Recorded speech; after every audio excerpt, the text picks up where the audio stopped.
Gentlemen, good morning. Can you hear me? Okay, well, we are going to get started. On behalf of Congresswoman Alma Adams of North Carolina's 12th Congressional District, it is my privilege and honor to welcome you to the second annual National HBCU Braintrust.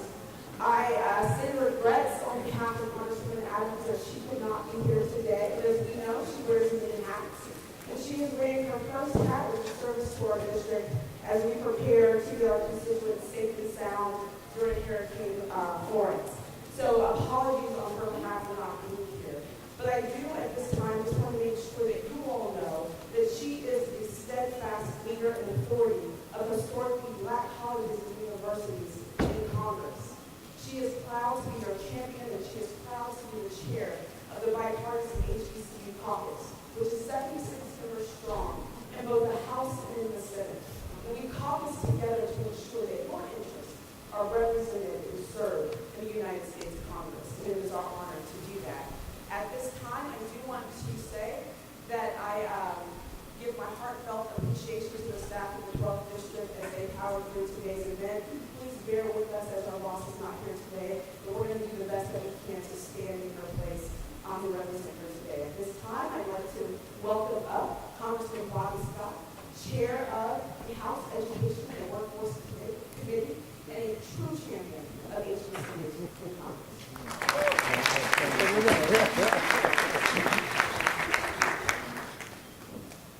Thank you, and good morning. Good morning. There's no one who really regrets not being here any more than Alma Adams, and you know she has to be in our district, but she has been a real force for HBCU. So please give Alma Adams of North Carolina another round of applause. All of those good work, and our prayers are with her, and others in North Carolina, South Carolina, and maybe even Georgia. Virginia used to be on that list, but it looks like the storm has been going a little south. But we could still, even in our absence, going to continue forward and talk about the challenge that we have to make America's workforce more inclusive and supportive of African American women. We know that as a ranking member of education and workforce, one of the things I recognize is that education can solve a lot of problems. And this is one that education can certainly solve, and strengthening and supporting education opportunities for minority students has to be a top priority for policymakers in Washington and across the country. HBCUs are in the forefront of that, and they have always been in the forefront, and still in the forefront. We know that HBCUs represent about 3% of the colleges and universities, that they enroll about 10% of African Americans around the country, provide about 15% of the bachelor's degrees, about half the Black teachers come from HBCUs, most of the doctors, lawyers come from HBCUs, STEM graduates, PhDs, about a third from those 3% of the colleges that are HBCUs. So we know we need them to be in the fight. We have a problem with disparities with Black women, typically paid 61 cents for every dollar paid to white men, 84 cents for every dollar paid to white women. I'm working with Don Byer of Virginia to consider the Equal Pay Transparency Act of 2018. That's a bill that would codify a rule that has been in effect until this administration came in. That really had gone into effect. It was a model regulation. But it would require, as far as the EEOC data, all companies have to report their workforce disaggregated by race. What we want is disaggregated by pay status. So we know that if you've got all the blacks in the bottom end and all the whites at the top end, that you have a problem. It may not be provable discrimination, but at least we know that you got a problem. The Trump administration came in and set that regulation aside so they don't have to report it. But if we can pass this bill, we will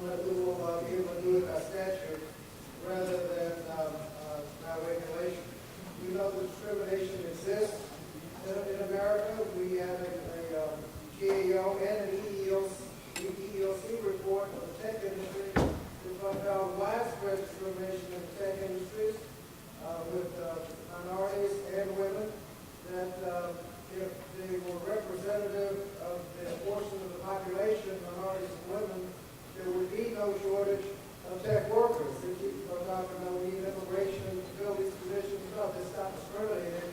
Maybe we wouldn't have to have any immigration in the tech industry. Half the people who graduate with 7 degrees don't even work in the tech industry, so there's a lot of people around that can fill those vacancies. So we have an obligation to deal with this. HBCUs will be in the forefront. That's why these workshops are so important, and so why I'm so delighted to be here, and why I know Elma Adams is disappointed that she could not be here. So thank you for being here today, and thank you for your dedication to strengthening our communities. It's now my pleasure to introduce a colleague from Maryland, a distinguished gentleman who used to be a state legislator, used to be lieutenant governor of the state of Maryland, now the United States representative of the 4th Congressional District of Maryland, a member of the Armed Services and Natural Resources Committee, and a strong supporter of HBCUs. Please welcome Congressman Anthony Brown.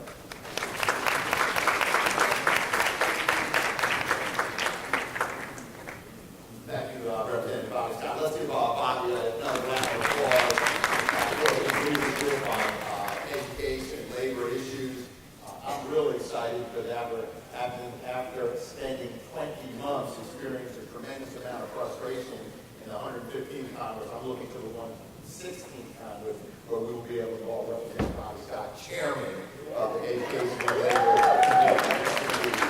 We've got a number of members of the Congressional Black Caucus who don't want to get ahead of things, but are well positioned to chair major committees in that Congress.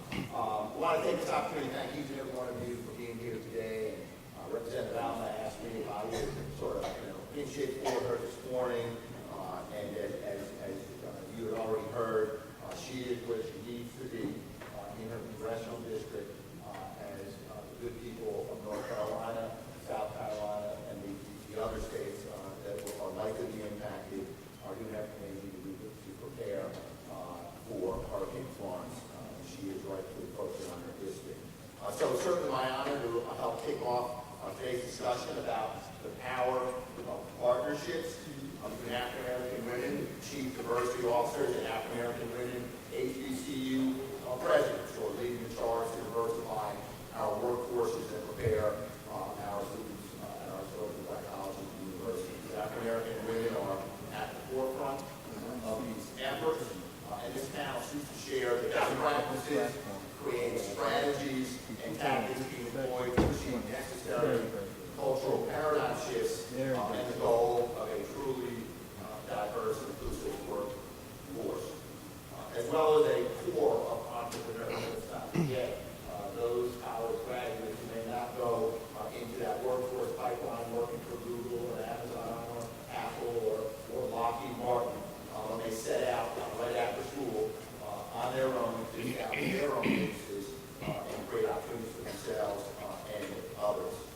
Back in March, I led a congressional delegation to visit a number of historically black colleges and universities in Georgia and Florida and North Carolina to learn more about how our HBCUs and the Department of Defense can better work together to expand STEM opportunities for our students while helping meet our growing national security needs. I was joined by Congresswoman Adams. She joined me at Florida A&M and North Carolina A&T. She herself was a proud A&T Aggie. And we went down there because we were looking at the opportunities that are presented by the additional funding that the Congressional Black Caucus fought for and achieved in the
with bachelor degrees in STEM fields.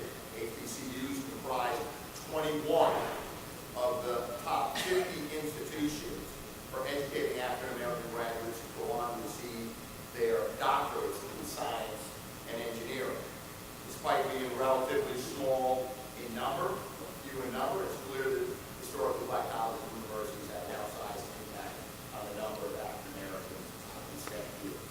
Furthermore, HBCUs do a poor job of uplifting African-American women. With women currently earning most bachelor's degrees, master's degrees, and doctoral degrees in this country, certainly the majority, HBCUs have a particularly important role to play, particularly in higher education, which is historically white and male, yet 22 HBCUs in this country have African-American women serving as either interim or permanent presidents. So we have much work to do. That's just one. So we have a lot of work to do. This number should be greater. There must be more parity given the number of qualified, talented, and hardworking African-American women that are historically black colleges and universities produce. In the private sector, there are no African-American women running in Fortune 500 companies. Less than 2% occupy middle-management positions, the pathway to the C-suite executive level, and despite this, companies with greater racial and diversity are 35% more likely to have financial returns above their national industry. That's why historically black colleges and universities are so critical in making the change that they need. African-American women are graduating in record numbers and entering careers that were historically closed off. So as we work across Congress, higher education, and the private sector to diversify our talent pipeline, we must focus on increasing gender parity and supporting our historically black colleges and universities.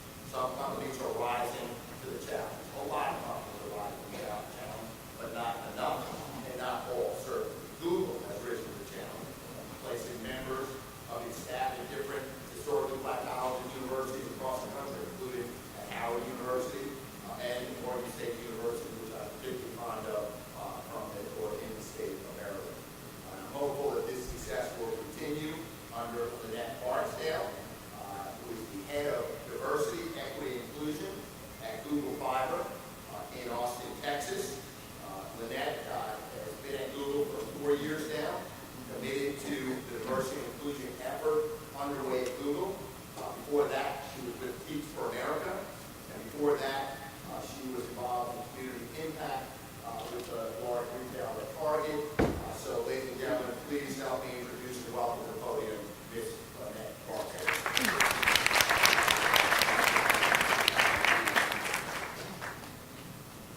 Good morning. Good morning. Welcome, everyone, to the National HBCU Braintrust, the Power of Black Women Corporate D&I panel discussion.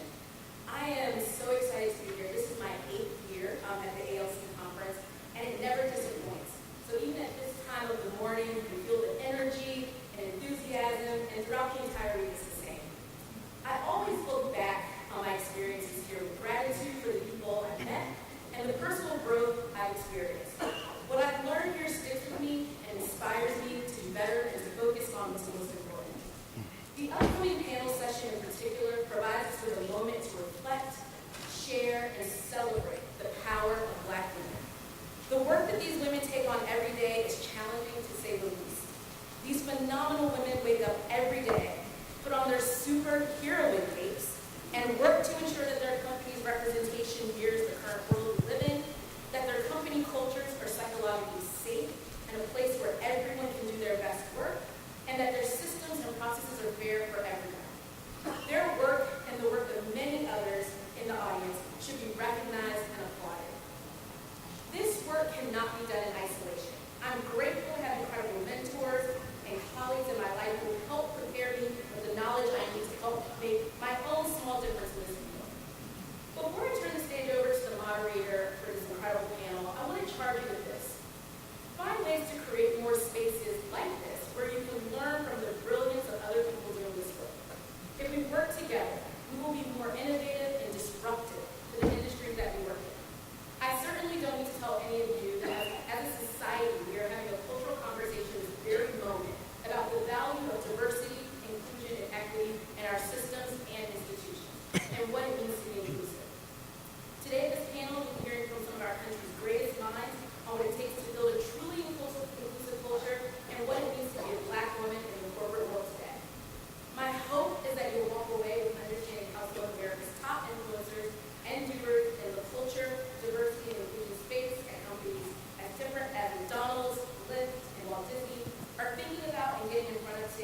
having me today, and on behalf of Danielle Brown, our Chief Diversity Officer, who truly wishes she could have been here, I hope you enjoyed the panel and have a great rest of your week.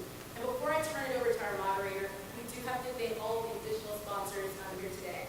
So Apple, McDonald's, Walt Disney, Nelson, Amazon, GSK, HP, Lyft, Pinterest, and Intel. And I'm going to note here to make sure you visit the Apple one at 141.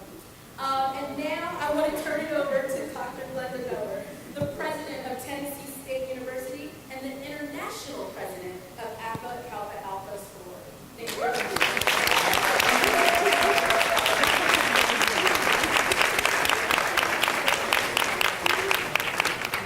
Good morning. Good morning. Welcome to today's discussion on diversity and inclusion. Thank you all very much, our proud speakers.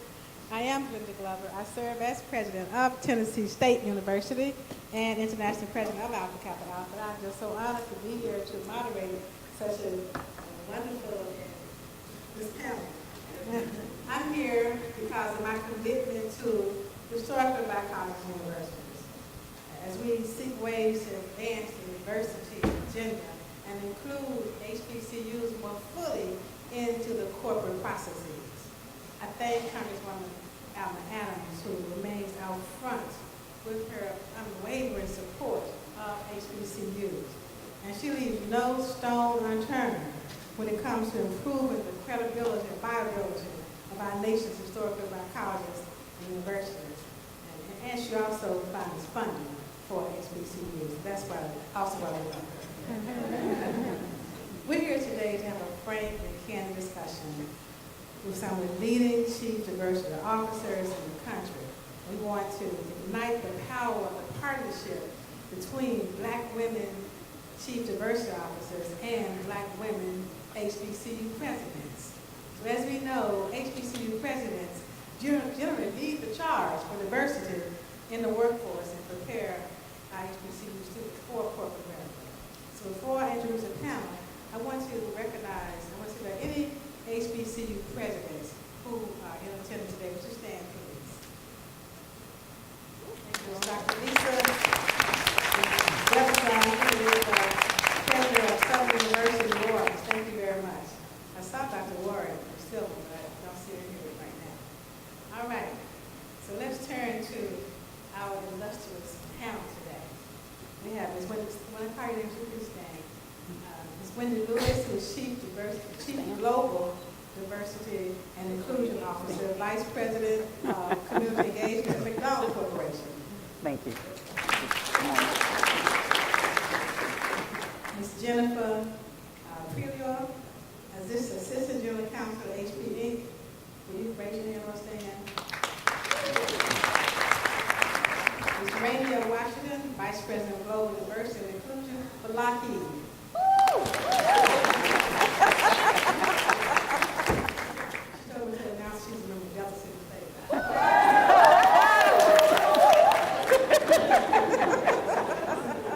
She told me on occasion I have a monopoly of this meeting. She was red jack for a reason. Mr. Tanya Newton, who is Senior Vice President and Chief Diversity Officer of the Walt Disney Company. Ms. Candace Morgan, who is Head of Inclusion and Diversity at Pinterest. Ms. Monica Thomas, Vice President of Diversity and Inclusion at Lyft. Ms. Natasha Lister, who's Head of Global Diversity and Inclusion at Amazon.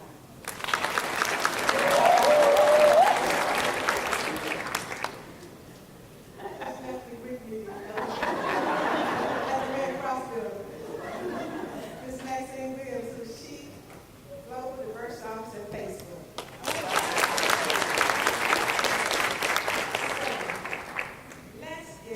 Let's first give our panel a round of applause.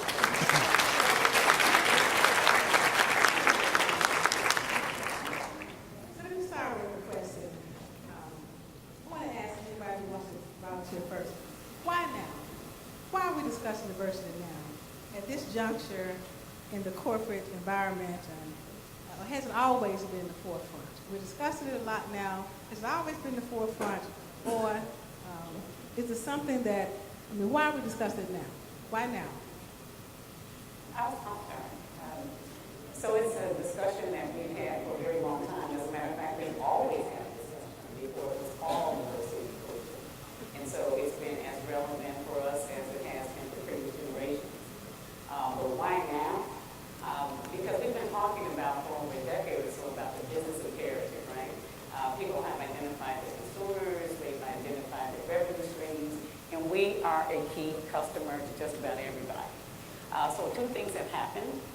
The democracy of the demographics has shifted. What we talked about was going to be sort of the black and browning of America, and really globally it has happened. I heard one say diversity is going to be like a meteor that you're waiting for it to hit. It already has. And so the reality is we reflect the population here and abroad, and it's in all of our best interests to be engaged or engaging. So I think it's always been relevant, but now it's optically very, very, everybody's very aware. Very well. Follow up? The other thing I'll add is just reflecting on that, yes, it's imperative now because we're seeing the demographic shift in our workplaces, but as the demographic shift in our workplaces, we have to have leaders that are prepared to work with those that may look like you and I, right? And so being prepared not only to lead them and to coach them in work environments, but it's also important that you know how to engage them, right? And so you said we were going to have real talk. That's kind of all I know how to do is have real talk. When you get ready to have performance feedback and you're a Caucasian male, you're giving performance feedback, you're an African American woman, that's sometimes difficult. And in some cases, leaders decide to shy away from it. And therefore, who loses in the end is the African American woman or the African American male or the person of color. And so how do we teach leaders to be able to give feedback, to feel comfortable giving feedback? And then on the other end, how do we receive feedback in a way that opens the door for more feedback? One thing I want to add is I think that part of why it feels like people are speaking about it now more, and by it I mean race and ethnicity, is because of people like the women on this panel, because of people like you in the audience. Because for so long, what has happened, to sort of combine what you have said, is that the people in power have been largely white, and they have been comfortable speaking about gender. Because they have a white wife or a white daughter or a white sister or a white mother, and gender is something that they have been familiar with in terms of how that creates an entity. But to become more comfortable and more focused and more competent to speak about race and ethnicity and to speak about the identity there and then to do the actions that are necessary, I think it is because of the work of the people like women in this panel and people like you who are advocates for this that we have seen more of. I would just also add. Sorry. I think this demographic shift is not only just a shift in representation, but it's also a shift in demand. The millennial and Gen Z are demanding a different type of work environment. They're demanding a different type of work experience. And while it's growing and increasingly people of color, even their white counterparts are expecting a more inclusive and diverse workforce that they're coming into. And I think it's getting harder often to just aggregate societal issues and business issues. And so given what's happening in our society today, it's not surprising that it's become more and more important. Very well. And just to sort of close on this point, I would also add that, look, we've been having this discussion on diversity for a very long time now, right?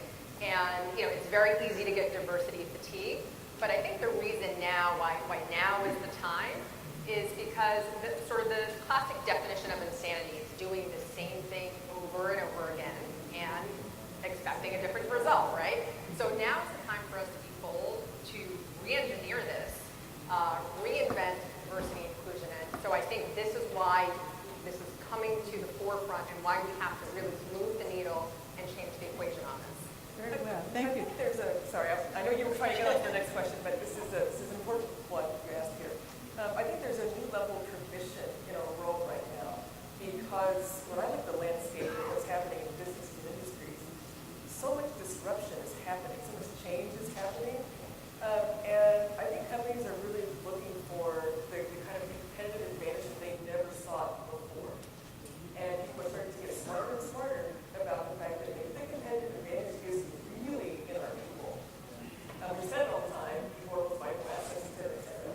But I think it's becoming much more true to leaders in the industry because they're seeing that the people who are actually leading the disruption tend to be people who are black and brown. Great. Well, let's move to another question. HBCUs. Ensuring that HBCUs are become part of corporate America is not only a good thing, it's the right thing. So what are your companies doing to recognize this value of HBCUs and to ensure that you bring on as many HBCU graduates as possible? I'm relatively new to one of the things that was actually really encouraging for me when I joined the organization was that we had already signed up for the HBCU pledge, which meant that we were committed to being out on campuses and doing that outreach. This is a relatively new organization, and our university outreach is also relatively new. And so you too see us investing so deeply in HBCU outreach and doing on-campus recruitment. Just told me how committed the organization was actually was in terms of trying to facilitate change. We're actually tapping into the talent that we know exists on those campuses. I think the big challenge, and I saw this prior to my time at Lyft, I spent 13 years at Google, and the big challenge oftentimes is that when we're on those campuses, we're really treating that too much as a transaction instead of building those deep relationships. And thinking about those students as absolutely unique. And so what I saw over my time working with HBCUs is that we needed to change our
fluency that you are bringing to the institution is a real asset. It is a competitive edge. You know, for instance, when you're talking about Pinterest and this whole arena of AI, the algorithms were not designed by us.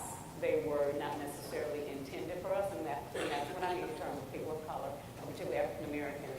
And so this whole thing will skew very poorly if, in fact, that cultural enrichment doesn't happen.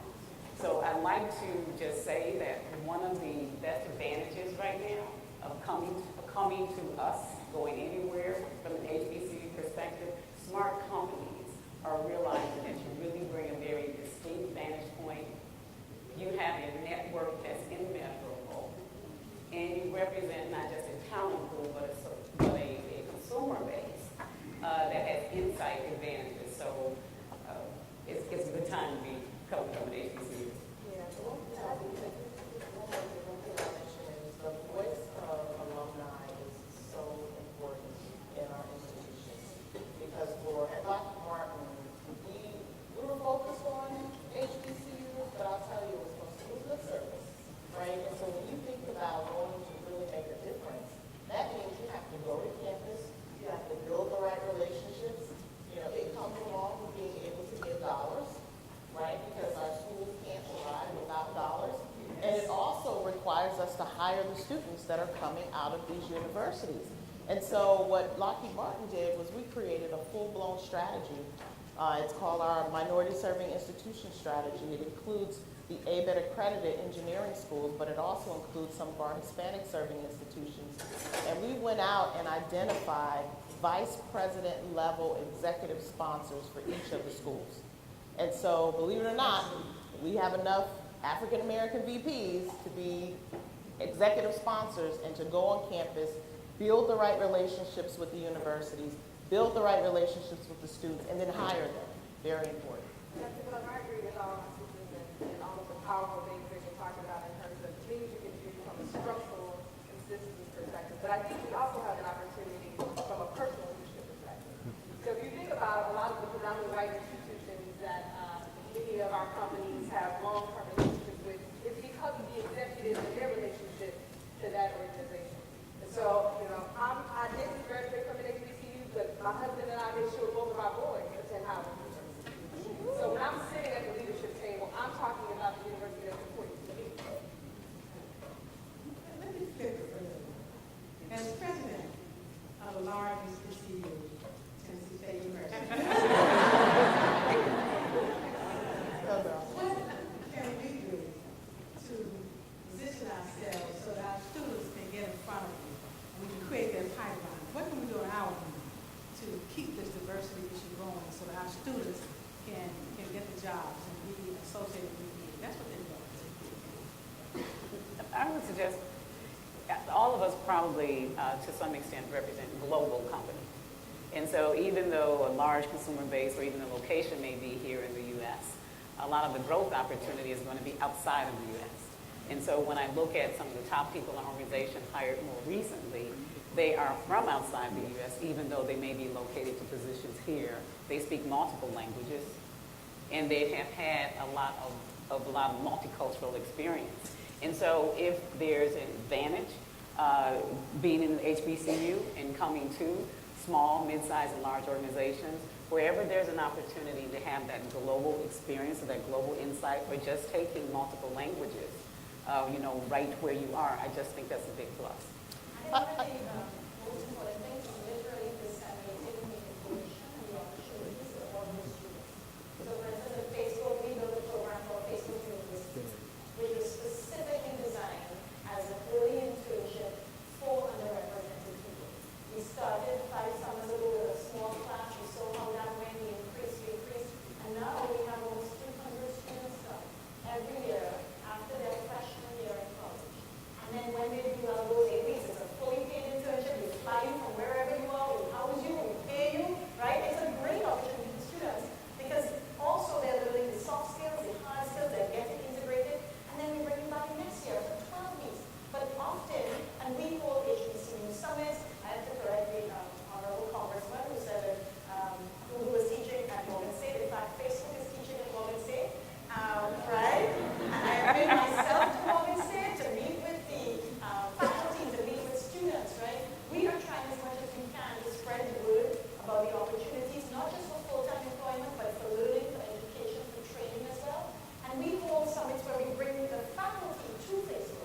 and we sort of explain here are the particular skills, the particular subjects, because sometimes there isn't alignment for good reason, right?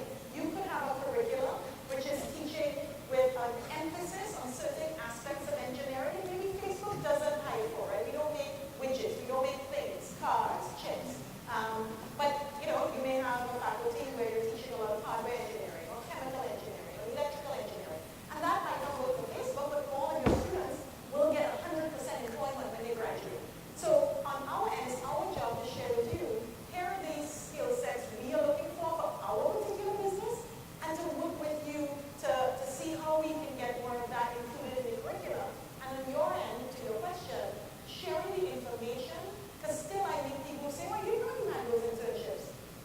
And we have, thousands of people who apply for them. I would like to see us have full saturation in every HBCU, not just in ones that we teach at, not just in ones we visit, and we visit a lot. By the way, 10% of Black students go to HBCUs, 20% of the people on my team are from HBCUs.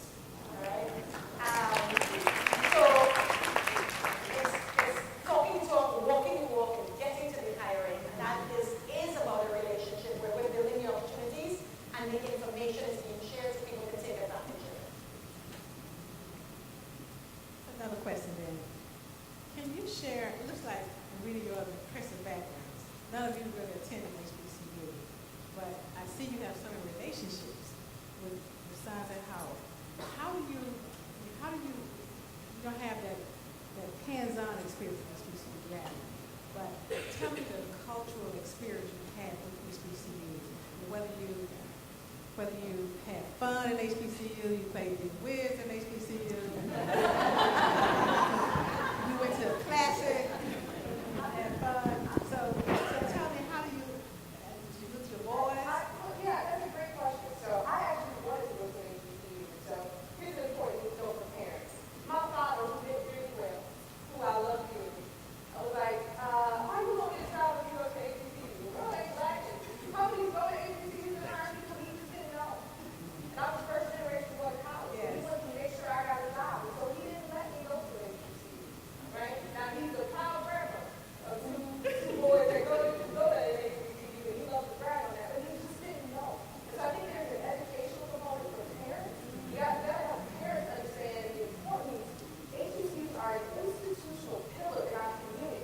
And I've known this to be true, even though I didn't go, but I spent about almost a little bit over 2 years living You in paid for Singapore. somebody else to go. Yeah, That's good. I spent over 2 years living in Singapore, and I had a really strong Black community there. And people who were professionals, who were running things in the State Department, people who were running big jobs at ExxonMobil, and Procter & Gamble, and Shell Oil. And the majority of that community were HBCU graduates. And I was listening to them tell their stories about their experiences. And my husband and I just make up with it. Right? And so we came out of school out of a PWI thinking you had to be twice as better as the counterpart next to you who was not a person of color. HBCU graduates came out thinking I am twice as better. And that was a beautiful shift. And so my boys were kicking and screaming. I forced them to go to HBCU school. And it changed their lives. And I'm glad for that. Very well. Professionally, I had a wonderful opportunity to have my HBCU involvement, and I still am a board of trustee for Clark Atlanta University.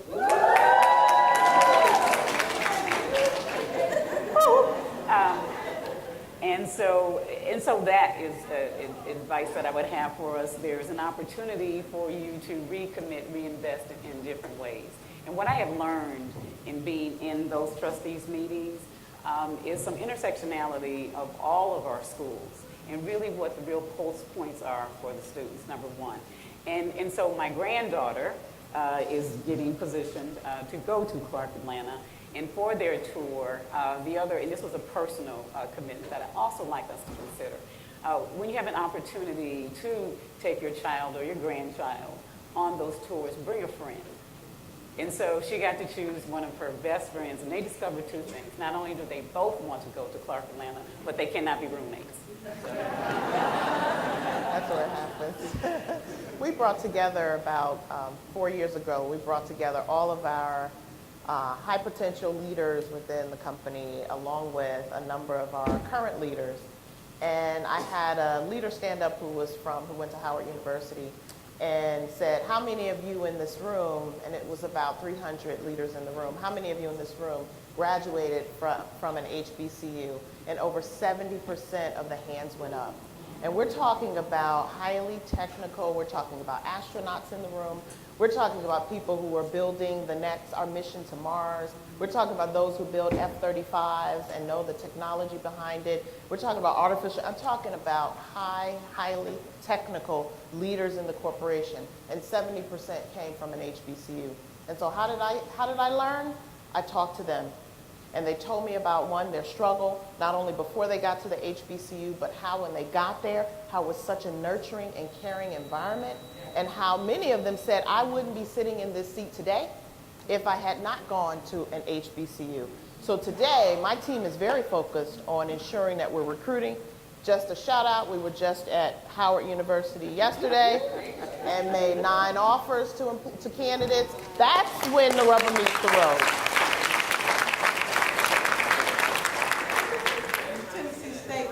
Thanks you for We're coming. Thank you for the commitment you made with us. They are very committed. We appreciate that. I just want to add quickly that for me it's very personal. So both my father and my stepmother teach and work at Prairie University. So it's really in the family that we're quite a bit. But I do want to say that a lot of our companies probably share this experience. Part of our job is providing a sense of belonging for anybody who walks through the door at our company.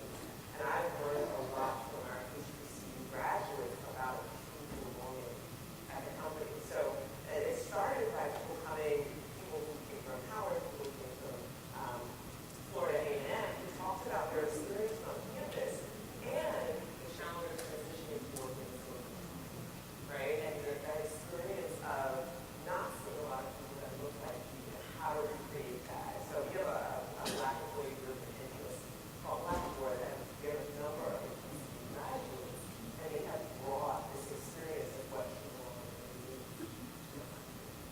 I was just going to add really quickly. So some of what I'm hearing is obviously, there's tremendous talent from HBCUs and a tremendous opportunity. But I think a takeaway that I'm getting from the conversation is that there is an education gap in terms of educating not only our own community, African American community, about the benefits of HBCUs, but the greater corporate America. And I think we got to figure out how do we fix this gap. I think that's a position that all of us are in on the stage, that we can close that gap in terms of our organization's understanding of how qualified this talent is. I think oftentimes when we're having, this is my experience, when there's conversations about HBCUs, there's a deficit narrative that starts to lead into that conversation. And I think it's really incumbent upon us to debunk that. And I love it about what Mark said about the 70% of the people in that room that were astronauts and other amazing professionals. I don't think we tell that story enough. I don't think that our executives in our organizations understand that story, and I think they discount unnecessarily folks coming off HBCUs. So it's incumbent upon us to bring those folks into our organizations, set them up for success, and let them shine, and that will tell our story more readily. Exactly. Before we take some questions from the audience, I want to recognize the president of Bowie State University, Suzanne, President Anita Grow.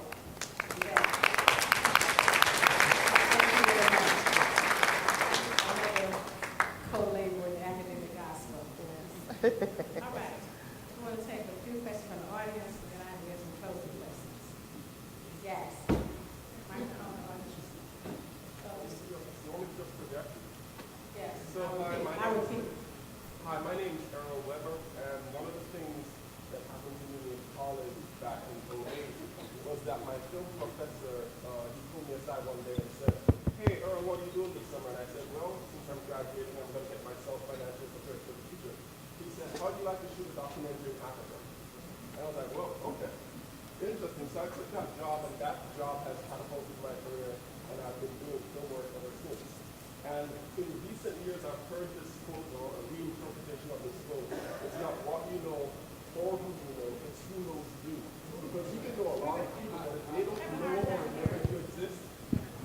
hard time hearing you. She's bringing you the microphone. So, let me rephrase that last one. I heard this quote, I don't remember where, but it said, it's not what you know or who you know, it's who knows you.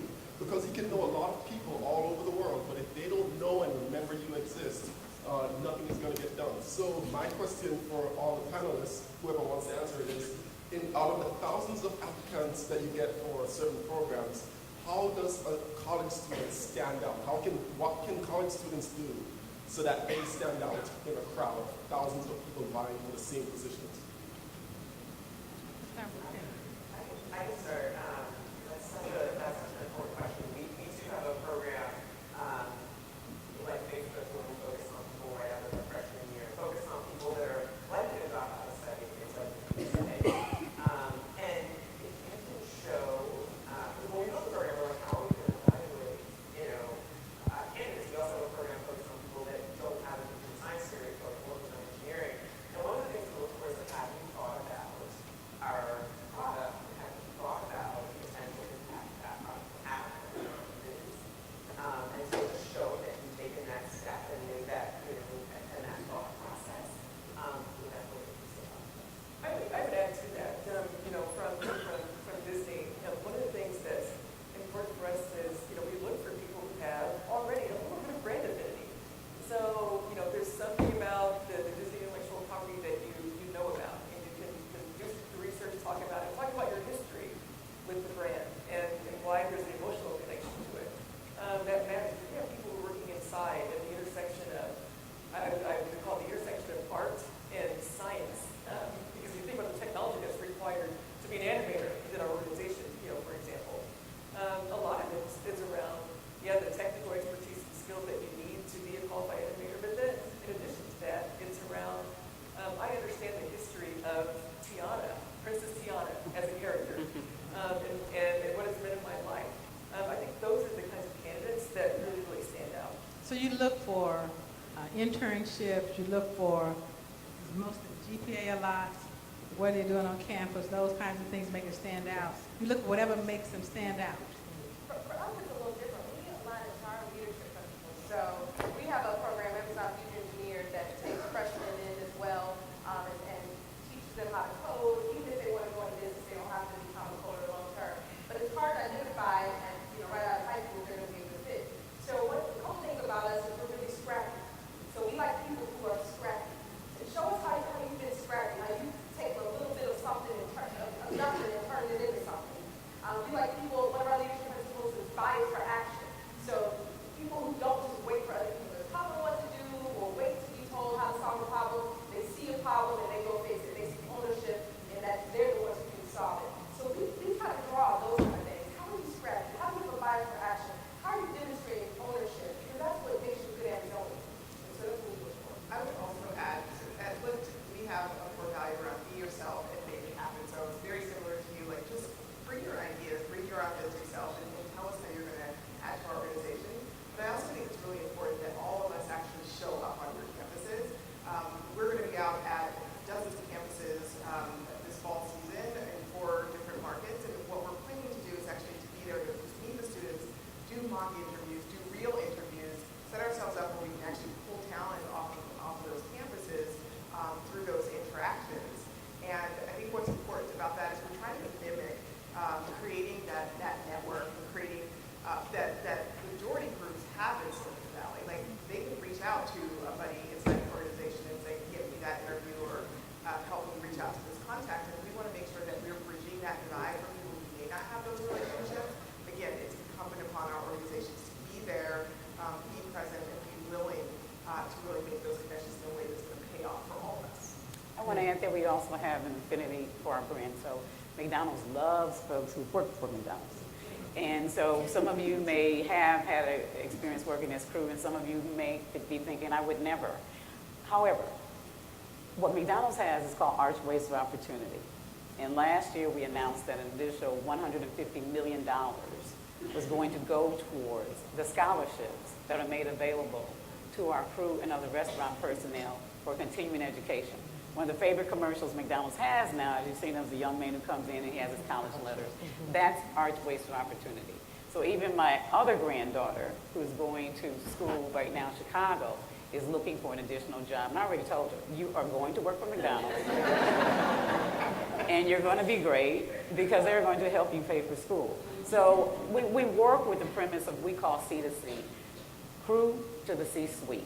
And so the shift that you will see in what McDonald's outreach will be to you, we really want to let you know how vibrant we are around STEM education. McDonald's has some of the most unique positions and career opportunities for those of you who are in IT, who are in engineering, who are in the biosciences. You just never would believe who's actually working there. So more to come. But keep in mind, archways for opportunity, tuition, scholarships. Thank you. There's a second audience question. Really quick, my name is Harvey Elwood. I'm from Orangeburg, South Carolina, the home of Claflin University and South Carolina State University. I ran from the hurricane to get here. Are HBCUs and corporations doing enough to create a pathway to ownership of businesses and corporations, and as opposed to going to work for somebody? I understand it's good to work for McDonald's in the beginning, get your scholarships paid and all that kind of stuff. But then are we training them in the pathway to have the franchises at a young age? I believe we need to have more. I own radio stations. I own TV in my town. It's a small town, but I own radio. I'd like to speak with you after this meeting. Yes. And that's what we need. We need more of that. I mean, any of you can speak to it if you like. Thank you. I will say yes, because to me, one of the great, so I used to be with Major League Baseball and had a wonderful career there, loved some baseball. I left baseball to join McDonald's for a number of reasons, but one of the most attractive reasons to me for the brand was the black owner operators. McDonald's has created probably more wealth and more wealth opportunities. I'm going to just put it out there, for folks of color than any company in the world, and I take that challenge. In terms of that franchise ownership and that franchise investment, that's one of the keystones of our company and our culture. It's called a three-legged stool, and it's embodied in our employees and our suppliers and our owner-operators. So in terms of HBCU relationships, our owner-operators have done a phenomenal job of not only making those scholarship contributions, but coming from HBCUs themselves and really continuing that alumni and all that activity. So again, about that, while more to come as well. But the entrepreneurship component, the franchise development ownership, that's just key, and thank you for the question.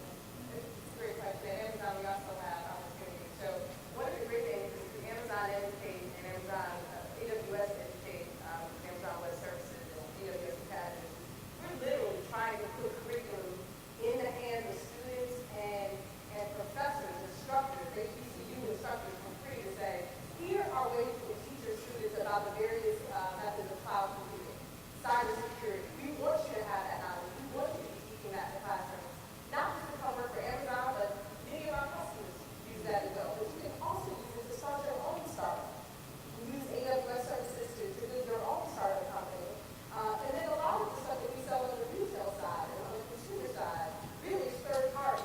So we're finding ways to enable that small business to grow and become a global business without having the overhead and infrastructure and trying to figure out how they're going to ship and distribute their product all around the world. We want to empower and enable more people of color to grow their own businesses through those services. I would just also add to answer your question, are HBCUs doing enough? I mean, yes, to some extent, but let me dare say no, in the sense that, I think we need to start thinking about what are tomorrow's jobs? What are they even look like? There's a little bit of, we don't know what we don't know, and I think we need to start to, maybe redesign our courses, our engineering courses. For example, I support HB's 3D printing business, right? 3D printing, for those of you that don't know, it's another manufacturing technology. And so even how you would engineer a product for a 3D printed product is completely different. And we need courses and engineers that understand that. And so I think we just have to start thinking about the future, what those jobs look like, and what training our students need, quite frankly. Let me follow up on that. You make a good point, because most of the schools now teach entrepreneurship. But when you come to campuses, that's not the student you're really looking for. You want the student who has engineering, who has the business backgrounds. Entrepreneurship is something that's great. Look at us being great, but that's not the students you look for to bring into the company. So we have to really walk that slippery slope, because many students want to be entrepreneurs. They don't want to go into the workforce. Of course, they want to finish school and make $300,000 for the first job. But once we get past those, there are many who really want to work first and become entrepreneurs. So they want to get that balance of how they can go into business, but yet, I guess, you go to school off somebody else first. So that's not the kind of person you really seek, is it? Well, actually, it's really interesting. So a lot of, one of the things we have to realize as companies is that there are a lot of people that come, spend some years with the company, and then are ready to go do their own thing. And so we have to recognize that, support future entrepreneurs, let them go out and start their own things and give them what they need. So actually, I had an engineer on my team. So he was doing some diversity work and engineering work, and he decided that he wanted to found his own organization focused on creating more Black entrepreneurs. And so our CEO gave him seed money. He left within a few weeks of our relationship, and now he has an organization focused on over 200 Black engineers. And we give them office space so that they're able to grow the business. That's a great success story. Yeah, I think this sort of a fluid relationship, a symbiotic relationship is an important one to focus on. So the fact is that we do have a Facebook jobs where we particularly like entrepreneurs in those jobs, right? There are also some new jobs that have come up as the tech industry has grown as well. So product manager is one of those. A product manager is somebody who sits at the intersection of users and the development of products, and they understand that well. Entrepreneurs understand that best, because they have been in a position where they are trying to build something and get people to adopt and use, and they know how business works. So for our product manager jobs, we love entrepreneurs, right? And because I think in the tech industry there is this understanding, we talk about failing fast, taking risks, being bold. We value that much more than we value people who just stay on the straight and narrow all the time, because you get more innovation with it. So somebody who started a business and it didn't work out, we like that person, because they're still learning from that, right? And then we can bring them into jobs like product managers, and they bring so much with them. So I don't think we should assume that employers, certainly tech, only want people who are getting certain exact skills. There are all sorts of tracks in there, all kinds of jobs. So many of them we want entrepreneurs.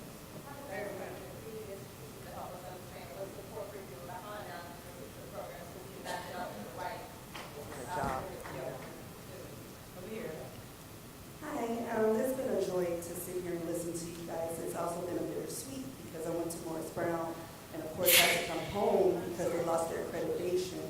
And so to see this happening is kind of bittersweet because I'm like, wow, where could I have been had I been able to actually graduate from the HBCU? So I'm feeling like, oh my gosh, I was robbed, but God puts me where he wants to be anyway. But I guess my question is, what steps could you guys take, or even the presidents of the colleges take, to ensure that our colleges don't close, to ensure that we're not robbing our students of their funds, to ensure that we're there for our students, because that has to be the forefront before you guys even come on campuses. We have to ensure that we're taking care of our students. So, is there a partnership to allow some type of monitoring for the HBCU presidents and the companies that surround them so that we can be on campus to receive you guys and receive your opportunity, your job opportunities? Good question. I guess that's my question.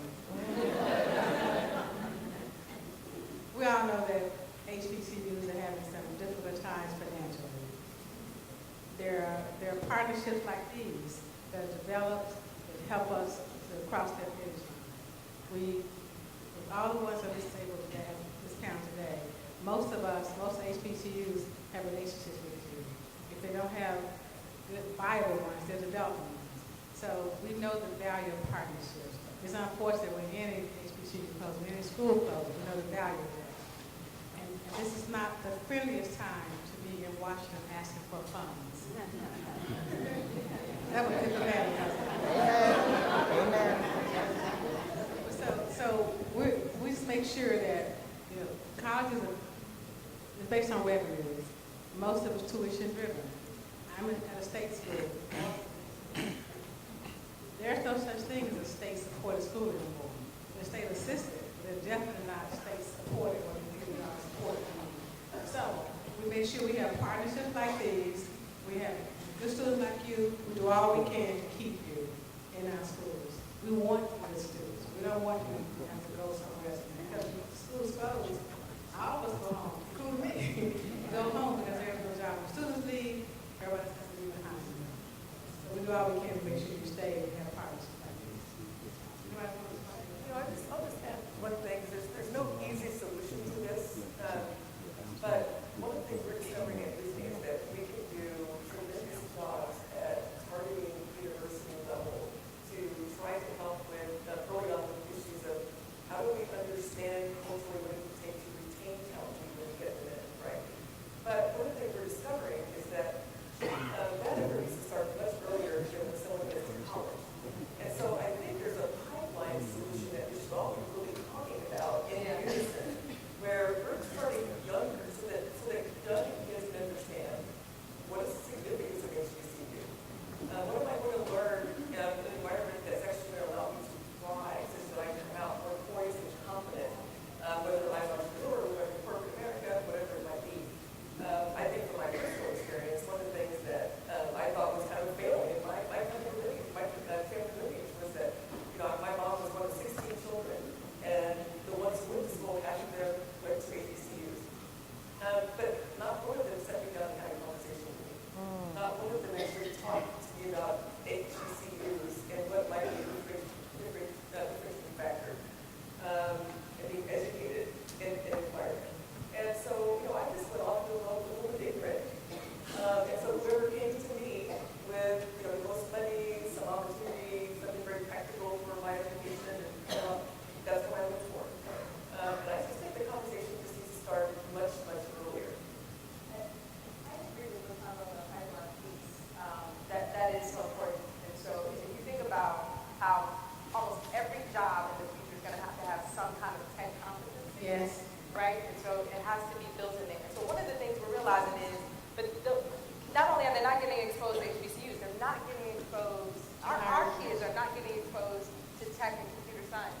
I mentioned that Amazon Future Engineer program where we bring in freshmen, but the other component of it is we had a goal that we wanted to reach 10,000 underrepresented students to get them exposed to advanced placement in computer science.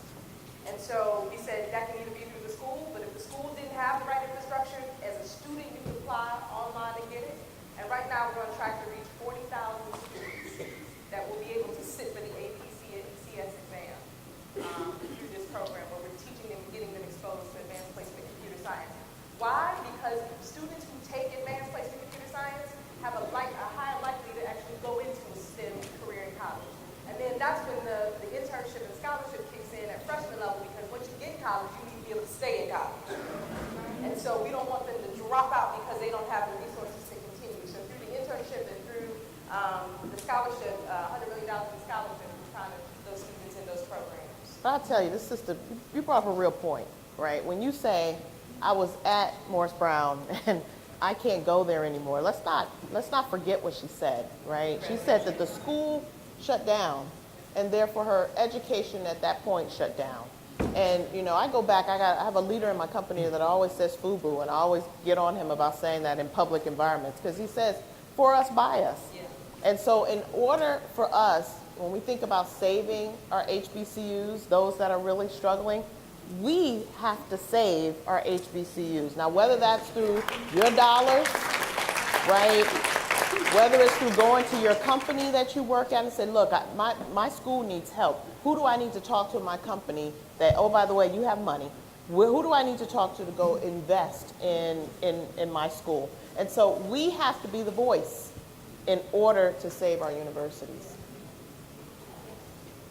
Yes, I just want to thank you, Dr. Lowe, and the panel. I do Facebook Lives, so I'm almost down at like 2%, so I just started off at 100. I'm a graduate of Morgan State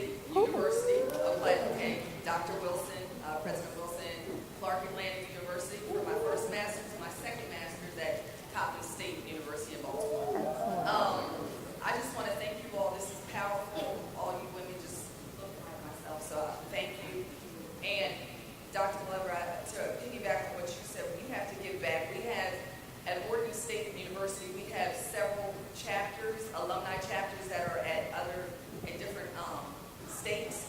So I think that as alumni, we have to give back to our universities to keep our students, to continue to go to our universities, but also working in Baltimore City at the historic Frederick Douglass High School. We push HBCUs. That's what we really do push, because our children, we have more of a connection when we enter those universities. There's open door policies. I have started off at a doctorate program at University of Maryland, Baltimore County, and I'm not in it anymore. I didn't have that connection. It was, maybe coming to professors, not being able to relate, somebody coming to me and saying, having my best interest at heart. I have just the school with you. Yes, I know Tennessee State. But I just want to thank you all, as you all can just build more relationships with our children, with our youth, with our girls, and continue to do what you do. I really do appreciate this, and this is so refreshing, and I'm so excited. Thank you. They told me 3 times before we close it down. Okay, one more. One more. Thank you. This has been wonderful. My name is Barbara Simmons, and I want to thank Ms. Lewis for saying that we need to prepare our students to have a global perspective. When I was Dean of International Education at Tubman University in Liberia, I had architectural students from Howard, Tuskegee, and Morgan State to come, and they designed the building. And that has helped change their life. So could any of the panelists talk about what they're doing to assist HBCUs in being able to have their students to have that international experience? Because our major challenge in putting that together was the funding to do it. Thank you. We'll take one response. I'll respond. Thank you for calling that out. We formally have not done that, but you have inspired me to do something about that. So I know this place is full of witnesses. That is definitely. Yes, I know. So I think that's brilliant. So. There allow me one more question. Yes, the base. Let the base. Let the undergraduate talk. I'm a student at Victoria High School, also River, and I'm glad to be here and taking in all of this information. So thank you all for coming and speaking. I just had a question. You guys, are you working on your programs or whatever, getting them into high school students as opposed to freshmen in college, so that they get the early learning by the time they graduate, they already have their mindset. Yes. Can you tell me your name one more time? What's your name? Aaliyah. Aaliyah, I want to meet you after this. I want to talk to you about signing up for the APCS course. Very well. Well, this has been wonderful. You give me somebody else? All right. They'll give you the Paris. Yes.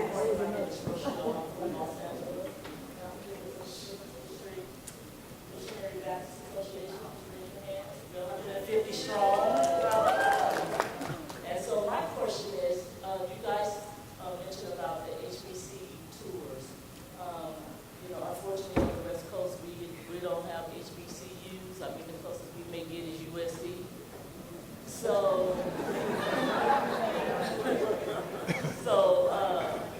my question is, on the West Coast, I'm sure it's everywhere, but we have a high rate of foster care children. And so those children are not able to financially take the HBCU tours. So how will you reach those students? Because we have some brilliant kids in the foster care system who don't get the opportunity to take the HBCU tours, nor do they get the opportunity to learn about the HBCU tours. So how do you reach those kids? So it's interesting you say that. Interesting you say that because I'm a foster care mom. My husband and I actually foster children in the Montgomery County area here in Maryland. And it is incumbent upon us as foster care parents to ensure that the students that we get in our home, that they're getting exposure. But I think at the same time, I mean, we need to think about how we can not just, so there's foster care kids, there's kids that are just graduating, right, that need some experience and exposure. We have to think about that as HBCU supporters. How do we bring maybe the institution to you? And I know we have Google doing some great work and Facebook doing some great work, but how do we think about some of the other universities bringing a career fair to you so that the students may not be able to come, but we could think about how we actually get you exposure to some of the HBCUs. I mean, someone coming from California can easily go to Tennessee State, right? Would you say, right? So how do we get that connection going? That's a really great point. I want to add one thing there, which is that we also need to be committed to the people in our own neighborhoods, right? So a lot of us are based on the West Coast, we're based in Silicon Valley, and giving back in that community really matters.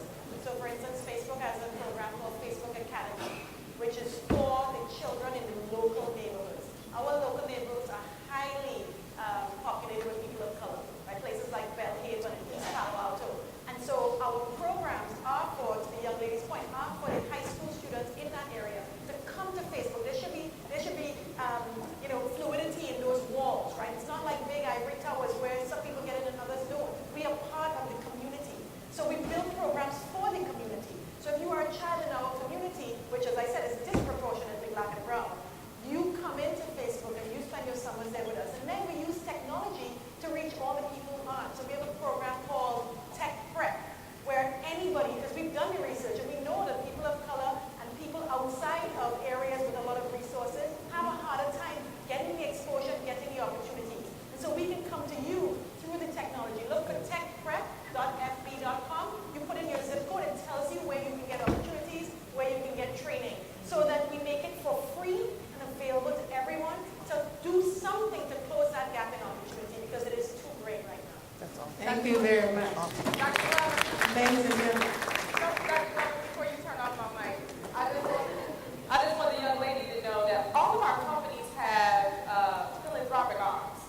So whether Amazon in the community, and I'm sure they all have other ones, where you can actually write a proposal and submit it to say, we'd like to ask you to sponsor kids to go on an HBCU tour.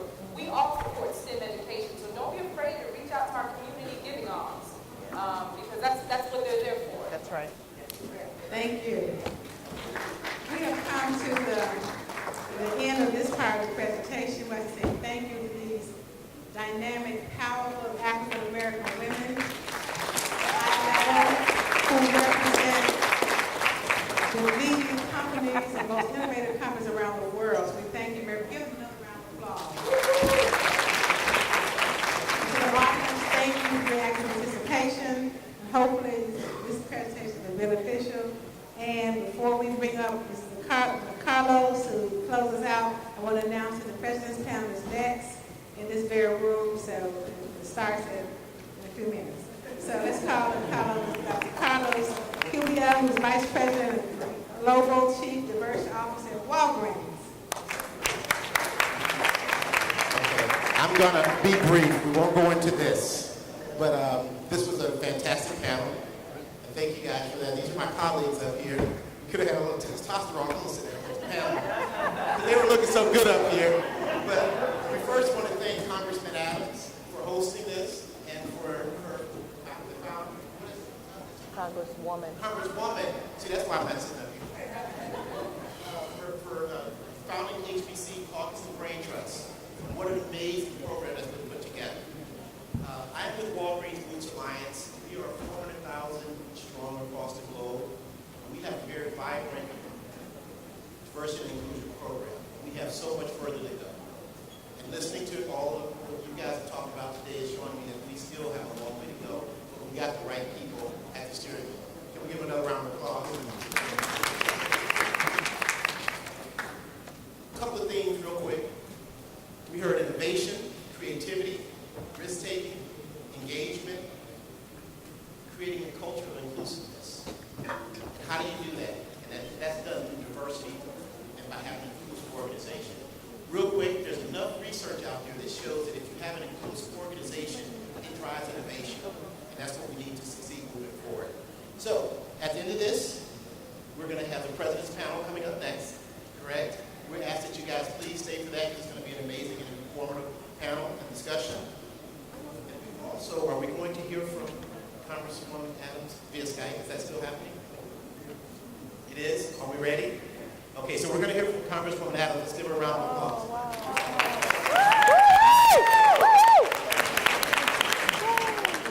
Good morning.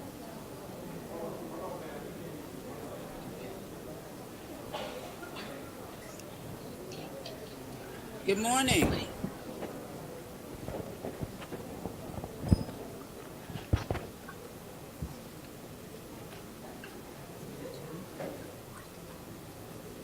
Good morning.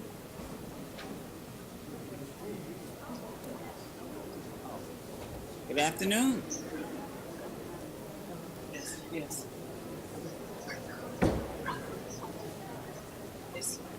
Okay, we're all the way up on our end.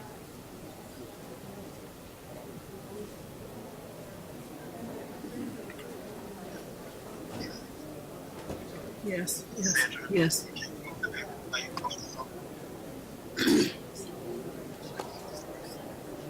Yes, one.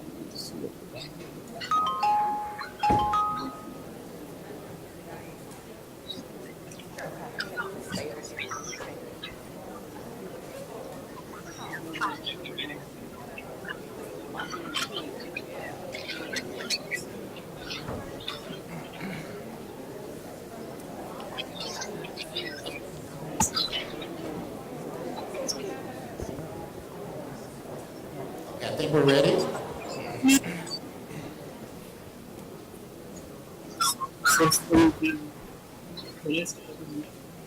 Got to be on your end. I can hear you. Oh, yeah, I'm glad. Good afternoon. Good afternoon. Wow, what a wonderful panel. I had an opportunity to hear everything, and I've got to take my 1,000 hats and tilt it to all of the wonderful women on this panel, and to the gentleman who just spoke. Thank you so much as well. But to all of our panelists and sponsors, Apple, McDonald's, Walt Disney, Nielsen, Amazon, Glover Smith Klein, Glaxo Smith Klein, to HP, Lyft, and to Intel. Thank you all so very much. I am just so sorry that I can't be there, but when duty calls, you know I have to respond. So I am here in Charlotte. We're bracing for the storm. To my sorrow, thank you so much, Dr. Glover. You did a fantastic job, my son. And I think we had some folks in the audience that we can recruit. I just want to make just a couple of comments. First of all, I want to shout out to my staff. Rhonda Fox led that effort, and to all of my staff members who have pulled this together in my absence. Thank you so very much. There's no place that I would rather be other than, of course, in my district than to be there with you. We planned for a long time for this event. I even had my hats and everything picked out to wear. I'll be able to do that another time. And this was a great panel. I love the McDonald's commercial and the young man coming in with that letter, and just with all of the anticipation of what's in it. But thank you all for what you do for students. Nothing could be finer than to be at an HBCU anywhere in our country. If you didn't go to one, you miss out on homecoming and bid whisk in the middle of the night. All those other things. I didn't get to learn how to play that. But a number of my classmates did. But let me just mention one other thing. This is we've been working on this for a long time. Partnerships are so critical, and to have this kind of panel and those that will follow that really talk about strategic ways that we can continue to partner. We've got to continue to do that. To the young woman who mentioned Morris Brown, We should never have any HBCU to close. And this is why we are working so hard and why we started the bipartisan HBCU caucus. We do need to educate our community. We need to educate members of Congress, whether HBCUs are in their districts or not. But we have a bipartisan caucus. Many of our HBCUs today are in Republican districts. And so this is not a Democrat or Republican issue. Education should be available for everyone. And I've got to tell you, the UNCF, a mind is a terrible thing to waste, but a wonderful thing to invest in, especially an African-American mind. To all of the partners there, let me add one thing in terms of the partnerships with your federal and state governments. But I've got to tell you, our alums have got to step up, step in, step it up, and make sure that we are involved as partners and advocates for our schools. And we got to give something back. That is part, we do have some financial issues, but I think if we continue to work together, we'll be able to solve them. I want you to make sure that you visit room 141 for our Apple coding, for our Apple coding. That's important, and please make sure you do that. But at this time, I want to introduce Brenda Darton Wilkerson, who is the CEO of AnitaB.org, and she is the president and CEO. This is a nonprofit that's working toward gender and pay parity in tech. You may be familiar with their flagship Grace Hooper celebration 2 weeks away in Houston. She is a technologist. She is a lover of HBCUs. Of course, we want to shout out to Hampton and Spelman, where two of her children go, and we love it. She is a longtime computer science education evangelist and a leader of President Obama's CS for All movement. She won't brag about this, but her leadership is why computer science is a graduation requirement in Chicago public schools.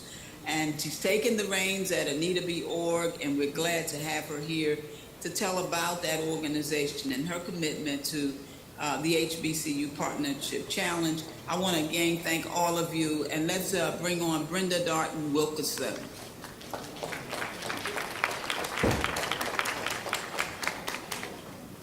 Thank you to Congresswoman Adams for that. We are about to hear from Dr. Wilkerson, but before we do, we're going to release our panelists so that they can go and D-Mike. We'll go back to room 141. And my lovely sorors, of AKA, if we can move the family photos back over there. And once again, thank you to Dr. Linda Glover for moderating this phenomenal panel. And thank you to our panelists.